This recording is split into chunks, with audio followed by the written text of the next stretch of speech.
السلام عليكم ورحمة الله وبركاته. هدي لايد ممانت حان قادنينا عشر كيني أفراد كتابك أها العربية بين يديك جزكي سي لباد عتب كان كل حجنا وعتبك لباد أما بتشابتركي لباد الوحدة الثانية. الإنسان قفك من آدمك يحتاج حباهيه إلى الترويح إنه نفط نسيه أو الراحية. عوانك وإنتاس الدرس السابع casharkii toddobaad ayuu noqonayaa. waaye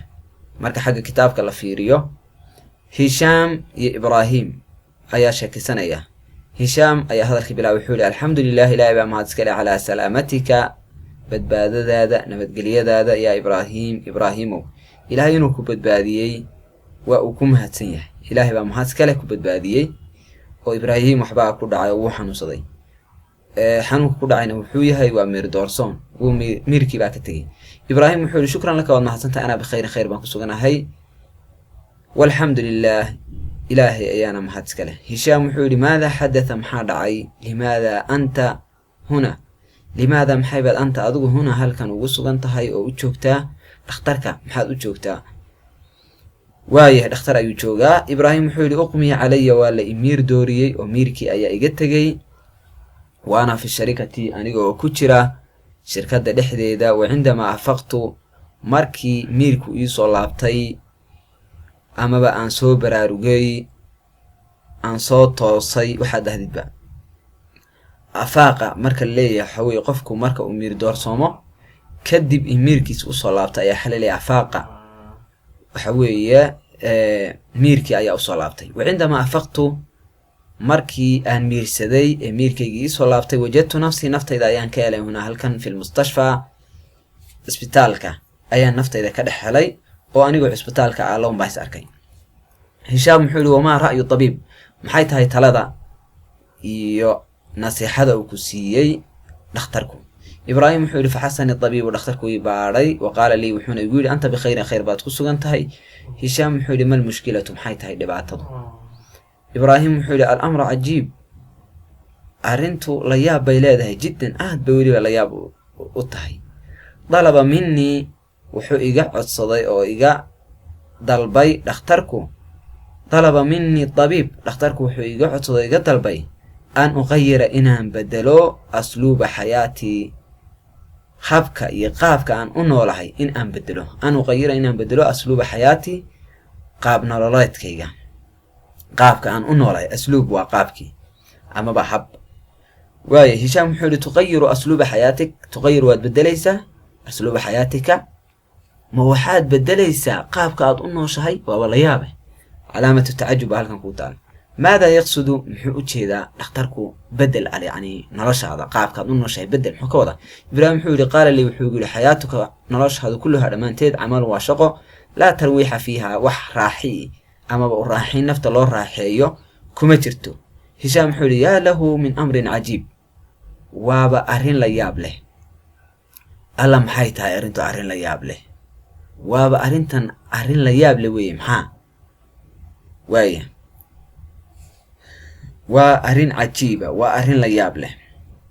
إبراهيم حولي صدق الطبيب ودختركو رون أيو الشيء فحياتي نلاش شيدو كلها دمانتد عمل وشغل لا ترويح فيها wax u raaxayna kuma jirto oo nasiina maba nastaba waan shaqeeyaa xilli walba. Hishaam wuxuu yiri wabima nasaxaka muxuu kula taliyay dhakhtarku. Ibraahim wuxuu yiri an aqdi inaan ku qaato al-udla tafasaha fi baladin wadan jamiilin qurux badan. Hishaam wuxuu yiri yaa lahu min nasihatin tayyiba yaa laha min nasihatin tayyiba alla maxay tahay tala fiican. waaye waa arin la yaab leh weey waa tala la yaab leh waa tala cajiiba. الوحدة الثانية وشابتركي أما بعتبكي لبعض عشر كعوانك سحوية أنواع الترويح ونوعية نفط أولا نصيو نوعية أيلان كرتو أما بالنوعية ده. الدرس الثامن وعشر كيسيدات تهيئ وديار قرو فكر كفكر في الإجابة قابك أدوغت جواب لهيد يجوابي ستاتك جوابي عن الأسئلة الآتية سؤالها كان صوص على بالبين. لما كو هل تروح ما الراحة وما نسيت عن نفسك نفط هذا أحيانا مركا قار نفت هذا مركز قار ما نسى كيف هذا نسيد سيبات ونسى هل القراءة أخرنتو نوع مياه نوع يحب أو من أنواع الترويح نوع يدا وحوي نفط أو لو راحيو نوع يدا مياه كترسنت هاي أخرنتو هل تروحوا ما راحي هل الترويح ده هل الترويح راحين تا نفط لو راحيو مفيد فائدة ملية. نمبر 4 متى يكون الترويح قرما أي نقنيا راحينتو ينسينه قرما أي نقنيا غير مفيد مد أن فائدة لهين. يمارس الناس ضدك وحي سميان بعد الأنشطة شغوين كقار للترويح سيئور راحيان أو ينسيان عن النفس نفته سيئور راحيان أي سميان شغوين كقار ويطلب الناس وأيضونان ضدكو الترويح والراحين تنفت لو راحيو بعد عناء العمل مركا أي كسو دالان شقادة مركا كسو لبتودان أي سميان أو الدراسة أما مركا أي كسو لبتودان أخبر الشذا فالعامل شقالها الذي كاسو يعمل شقين كثيرا إن فربضا يحتاج حبه إلى الترويح إنه نفت نصيه وراحيو والطالب أرضي الذي كاسو يدرس برانا كثيرا إن فربضا يحتاج حبه إلى الترويح نفط إنه راحيه والترويح نفط الله راحيه مفيد وحو فائدة أوليه واحتر للعقل عقلك والجسم يجرك وليس الهدف معها دنتا من الترويح اللي قليه نفط الله راحيه قتل الوقت وقت يقول للدلوء قفكين وقتك يسيبها بإيو معها مقصد كده وإنما الهدف دنتا اللي قليه وحيتها قضاء الوقت وقت إن لقاته في أنشطة شقوي مفيدة فائدة له أو نفتي فائدة له للترويح نفط أولا نسيو أولا راحيو صور كثيرة وحوليه أو أصقنا ذي صور يقابب فربضا يحبب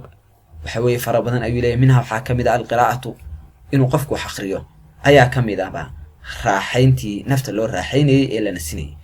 qofku markuu iska soo caajisay iska soo daalo haduu wax akhriyo waxa weeye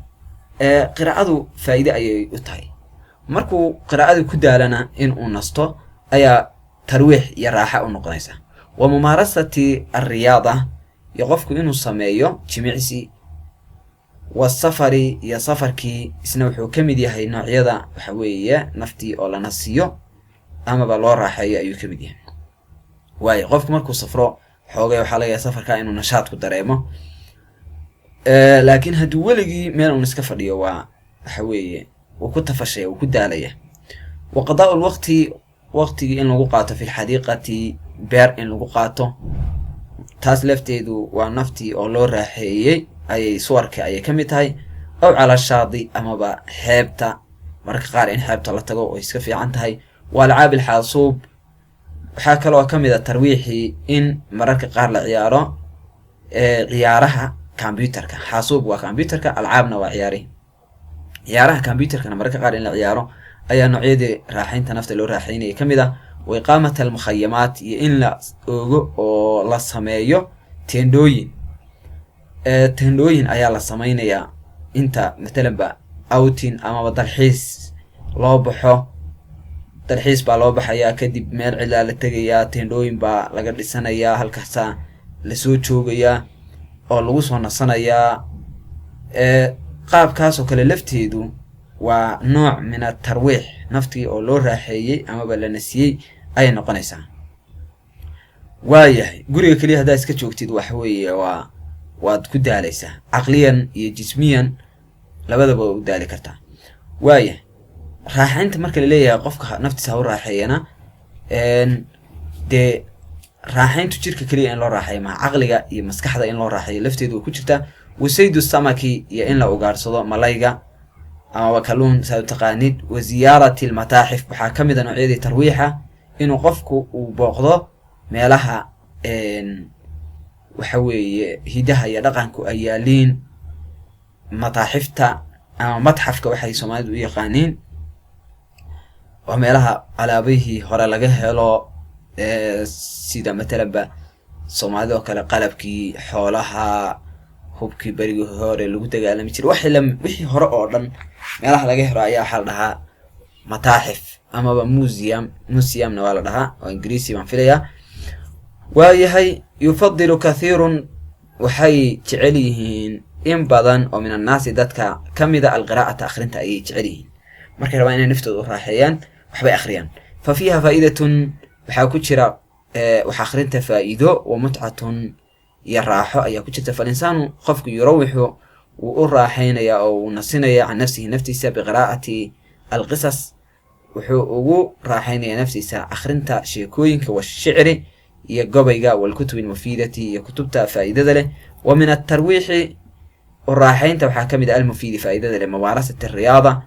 mumaarasatu riyaada inuu qofku sameeyo jimicsi lianna alislaama islaamku yadcuu wuxuu ugu yeedhaa dadka ila alquwati awood ayuu dadka ugu yeedhaa oo ciyaaraha jimicsi qofku haddii uu sameeyo wuxuu ka helayaa amaba ciyaar ha noqoto amaba jimicsi kale ha noqotee wax kasta oo jimicsi oo qofku sameeyo wuxuu ka helayaa awood oo murqihiisa dhismaya jirkiisa kala dhismaya. marka islaamkuna dadka wuuba ugu yeedhaya qofku inuu jismi ahaan uu u noqdo mid qawiya oo awood leh, caqli ahaanna inuu noqdo mid qawiya oo caqligu wuxuu ku quwoobayaa qofku inuu wax badan akhriyo wax badan dhegeysto. waaya jirkiina wuxuu ku quwoobayaa inuu jimicsi qofkii sameeyo cunto keliya ma aha. qaala rasuul sal alay wasalam wuxuu yihi nabigu xasan gori kristaate almu'minu alqawiyu qofka mu'minka ee awoodda iyo taagta leh khayrun wuxuu ka khayr badan yahay wa axabu loogana kalgacayl badan yahay looga jecel yahay ilaallahi alla agtiisa min almu'mini daciif waxaa laga jecel yahay ka awoodda badan ayaa la jecel yahay waxaa laga jecel yahay mu'minka daciifka ee tabarta iyo taagta daran. waaya ee jismi ahaan iyo go-aan ahaan iyo caqli ahaanba waxa way u taag daran. wa fii kulli khayr mid kastaba khayr baa ku jira. qof kasto hadduu waxa weeye oo mu'mina waxaa ku jira khayr ayaa ku jira laakiinse waa la kala khayr badan yahay. wa kaana almuslimuuna muslimiintu waxay ahaan yumaarisuuna kuwa sameeya alriyaadata jimicsiga. qaala cumar ibnu khadaab wuxuu yihi cumar ibnu alkhadaab radia allahu canhu ilahi raallah ka noqday callimuu bara awlaadakum caruurtiina assibaaxata dabaasha bara warrimaayata iyo ganidda ama bashiishka iyo toogta warukubil khayli iyo fardaha oo la fuulo bara. maanta casharkiina intaas ayuu ku egyahay waa ku yara dheeraanay.